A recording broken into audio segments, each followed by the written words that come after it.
नमस्कार दोस्तों, कैसे हैं आप सभी। आप देख रहे हैं साहित्यविद अमृता और मैं हूं आपके साथ अमृता। दोस्तों, अकेलापन जहर और अभिशाप होता है और खास तौर से बुढ़ापे में।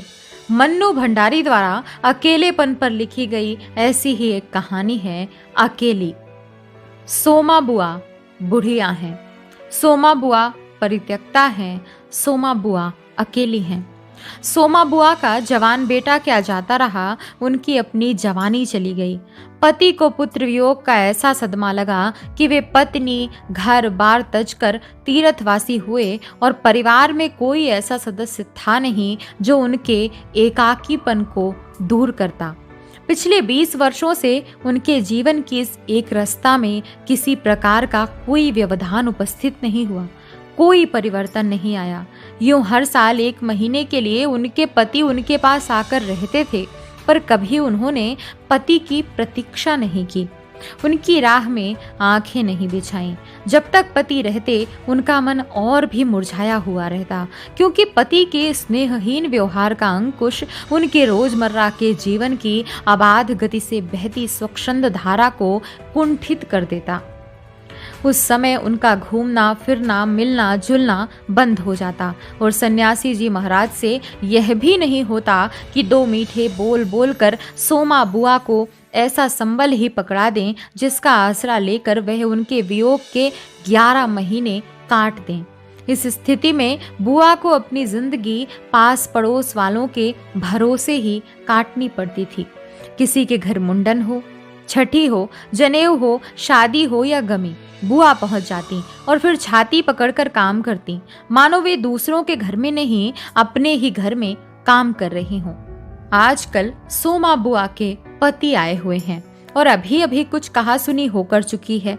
बुआ आंगन में बैठी धूप खा रही हैं, पास रखी कटोरी से तेल लेकर हाथ में मल रही हैं और बड़बड़ा रही हैं। इस 1 महीने में अन्य अवयवों के शिथिल हो जाने के कारण उनकी जीभ ही सबसे अधिक सजीव और सक्रिय हो उठी है। तभी एक हाथ में फटी साड़ी और पापड़ लेकर ऊपर से राधा भाभी उतरी। क्या हो गया बुआ, क्यों बड़बड़ा रही हो? फिर सन्यासी जी महाराज ने कुछ कह दिया क्या? अरे मैं कहीं चली जाऊं सो ही इन्हें नहीं सुहाता। कल चौक वाले किशोरी लाल के बेटे का मुंडन था, सारी बिरादरी का न्योता था। मैं तो जानती थी कि ये पैसे का ही गरूर है कि मुंडन पर भी सारी बिरादरी को न्योता है, पर काम उन नई नवेली बहुओं से संभलेगा नहीं, सो जल्दी ही चली गई। हुआ भी वही, और सरक कर बुआ ने राधा के हाथ से पापड़ लेकर सुखाने शुरू कर दिए।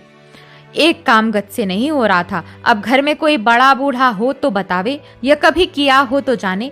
गीत वाली औरतें मुंडन पर बन्ना बन्नी गा रही थी। मेरा तो हंसते हंसते पेट फूल गया और उसकी याद से ही कुछ देर पहले का दुख और आक्रोश धुल गया। अपने सहज स्वाभाविक रूप में वे कहने लगी, भट्टी पर देखा तो अजब तमाशा, समोसे कच्चे ही उतार दिए और इतने बना दिए कि 2 बार खिला दो, और गुलाब जामुन इतने कम कि एक पंगत में भी पूरे ना पड़े। उसी समय मैदा सान कर नए गुलाब जामुन बनाए। दोनों बहुएं और किशोरी लाल तो बेचारे इतना जसमान रहे थे कि क्या बताऊं। कहने लगे, अम्मा तुम ना होती तो भद उड़ जाती। अम्मा तुमने लाज रख ली। मैंने तो कह दिया कि अरे अपने ही काम नहीं आवेंगे तो कोई बाहर से तो आवेगा नहीं। ये तो आजकल इनकी रोटी पानी का काम रहता है, नहीं तो मैं तो सवेरे से ही चली आती। तो सन्यासी जी महाराज क्यों बिगड़ रहे हैं? उन्हें तुम्हारा आना जाना अच्छा नहीं लगता बुआ? यूं तो मैं कहीं आऊं जाऊं सो ही इन्हें नहीं सुहाता, और फिर कल किशोरी के यहाँ से बुलावा नहीं आया। अरे मैं तो कहूँ कि घर वालों का कैसा बुलावा, वे लोग तो मुझे अपनी माँ से कम नहीं मानते, नहीं तो कौन भलाइयों भट्टी और भंडार घर सौंपते, पर उन्हें कौन समझावे। कहने लगे, तू जबरदस्ती दूसरों के घर में टांग अड़ाती फिरती है, और एकाएक उन्हें क्रोध भरी वाणी और कटु वचनों का स्मरण हो आया, जिनकी बौछार कुछ देर पहले ही उन पर से होकर गुजरी थी। याद आते ही फिर उनके आंसू बह चले। अरे रोती क्यों हो बुआ? कहना सुनना तो चलता ही रहता है। सन्यासी जी महाराज 1 महीने को तो आकर रहते हैं, सुन लिया करो। और क्या, सुनने को तो सुनती ही हूँ, पर मन तो दुखता ही है कि 1 महीने को आते हैं तो कभी भी मीठे बोल नहीं बोलते। मेरा आना जाना इन्हें सुहाता नहीं। सो तू ही बता राधा, ये तो साल में 11 महीने हरिद्वार रहते हैं, इन्हें तो नाते रिश्ते वालों से कुछ लेना देना नहीं है, पर मुझे तो सबसे निभाना पड़ता है। मैं भी सबसे तोड़ ताड़ कर बैठ जाऊं तो कैसे चले? मैं तो इनसे कहती हूँ कि जब पल्ला पकड़ा है तो अंत समय में भी साथ ही रखो। सो तो इनसे होता नहीं। सारा धर्म कर्म ये ही लूटेंगे, सारा जस ये ही बटोरेंगे, और मैं अकेली पड़ी पड़ी यहाँ इनके नाम से रोया करूं। उस पर भी कहीं आऊं जाऊं वह भी इनसे बर्दाश्त नहीं होता। और बुआ फूट फूट कर रो पड़ी। राधा ने आश्वासन देते हुए कहा, रो नहीं बुआ, अरे वो तो इसलिए नाराज हुए कि बिना बुलाए तुम कहीं चली गई। बेचारे इतने हंगामे में बुलाना भूल गए तो मैं भी मान करके बैठ जाती। फिर घर वालों को कैसा बुलावा? मैं तो अपनेपन की बात जानती हूँ। कोई प्रेम नहीं रखे तो 10 बुलावे पर नहीं जाऊं, और प्रेम रखे तो बिना बुलाए भी सिर के बल जाऊं। मेरा अपना हरखू होता और उसके घर काम होता तो क्या मैं बुलावे के भरोसे बैठी रहती? मेरे लिए जैसा हरखू वैसा किशोरी लाल। आज हरखू नहीं है, इसी से दूसरे को देख देख कर मन भरमाती रहती हूँ। और वे हिचकियां लेने लगी। सूखे पापड़ों को बटोरते बटोरते स्वर को भरसक कोमल बनाकर राधा ने कहा, तुम भी बुआ बात को कहां से कहां ले गई? अब चुप भी हो। पापड़ भून कर लाती हूँ, खाकर बताना कैसा है। और वह पापड़ लेकर ऊपर चढ़ गई। कोई सप्ताह भर बाद बुआ बड़े प्रसन्न मन से आई और सन्यासी जी से बोली, सुनते हो, देवर जी के ससुराल वालों की किसी लड़की का संबंध भागीरथी के यहाँ हुआ है। वे सब लोग यहीं आकर ब्याह कर रहे हैं। देवर जी के बाद तो उन लोगों से कोई संबंध ही नहीं रहा। फिर भी है तो समधी ही, वे तो तुमको भी बुलाए बिना नहीं मानेंगे। समधी को आखिर कैसे छोड़ सकते हैं? और बुआ पुलकित होकर हंस पड़ी। सन्यासी जी की मौन उपेक्षा से उनकी मन को ठेस तो पहुंची, फिर भी वे प्रसन्न थी। इधर उधर जाकर वे विवाह की प्रगति की खबरें लाती। आखिर एक दिन वे यह भी सुनाई कि उनके समधी यहाँ आ गए हैं और जोर शोर से तैयारियां हो रही हैं। सारी बिरादरी को दावत दी जाएगी, खूब रौनक होने वाली है। दोनों ही पैसे वाले ठहरे। क्या जाने हमारे घर तो बुलावा भी आएगा या नहीं। देवर जी को मरे 25 साल हो गए, उनके बाद से तो कोई संबंध ही नहीं रहा। रखे भी कौन? यह काम तो मर्दों का होता है। मैं तो मर्द वाली होकर भी बेमर्द की हूँ। और एक ठंडी सांस उनके दिल से निकल गई। अरे वाह बुआ, तुम्हारा नाम कैसे नहीं हो सकता? तुम तो समधिन ठहरी। संबंध ना रहे तो कोई रिश्ता थोड़े ही टूट जाता है। दाल पीसती हुई घर की बड़ी बहू बोली, है बुआ, नाम है। मैं तो सारी लिस्ट देख कर आई हूँ। विधवा ननद बोली।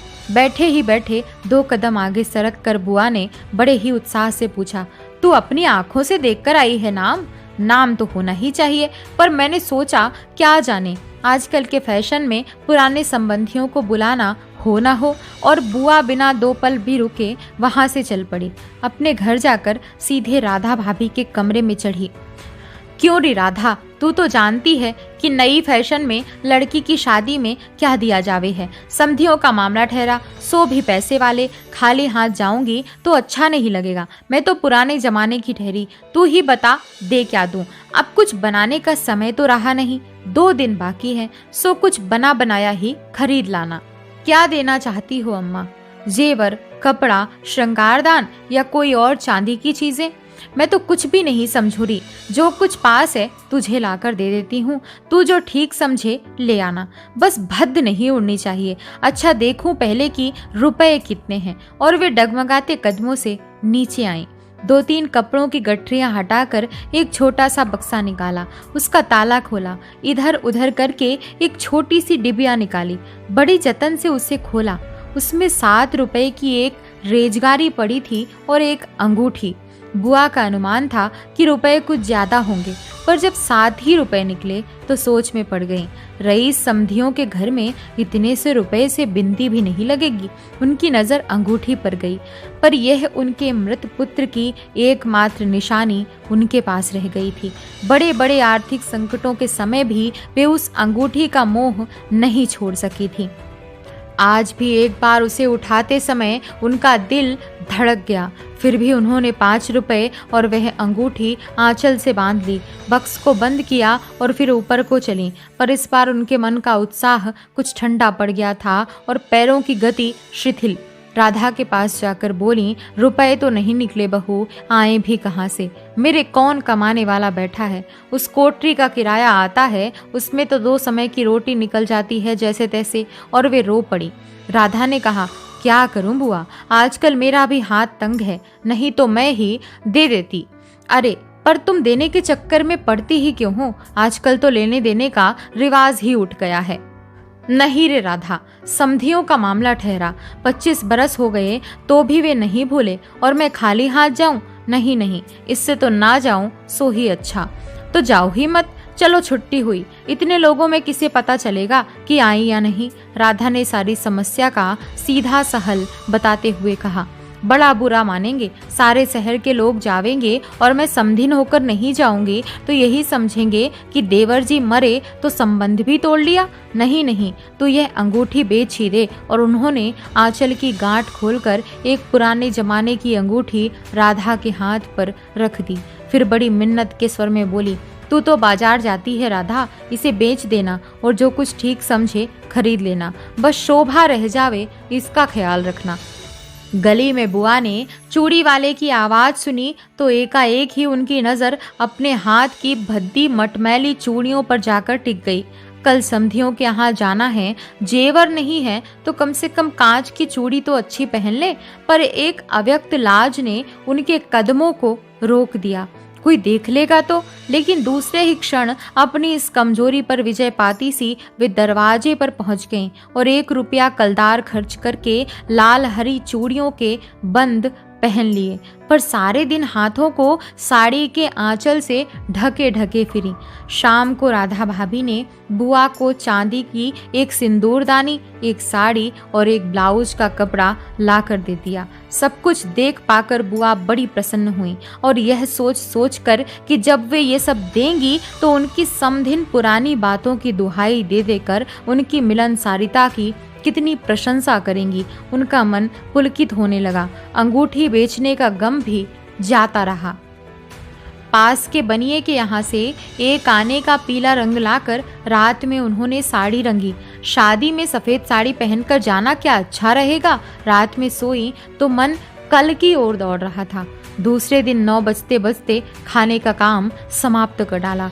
अपनी रंगी हुई साड़ी देखी तो कुछ जची नहीं। फिर ऊपर राधा के पास पहुंची।